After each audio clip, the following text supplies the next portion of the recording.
nakita, nabasa o napanood yung sinasabi na recantation na affidavit nitong si Alcantara submitted umano noong Enero 5 sa DOJ na binabawi ang lahat ng kanyang mga sinabi?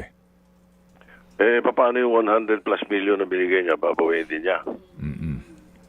Hindi ganun kadali yun eh. Hindi madaling, ewan ko, hindi ko pa nababasa actually na. Hindi ko pa nakikita yung sinasabing recantation na papunta ako sa opisina ngayong tanghali. Titignan ko kung merong kopyang binigay sa amin. Pero so far, sa news ko pa lang nabalitaan eh. Opo.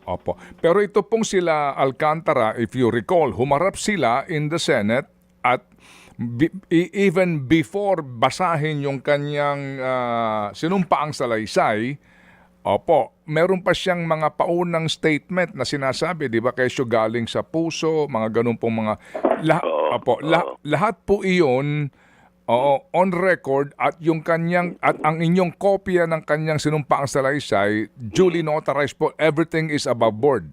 Yes. Everything is above board. Ewan ko itong sinasabing recantation. But again, as I said, no, ang mga experience ko nung araw pa hanggang ngayon, yung recantation, napakahina.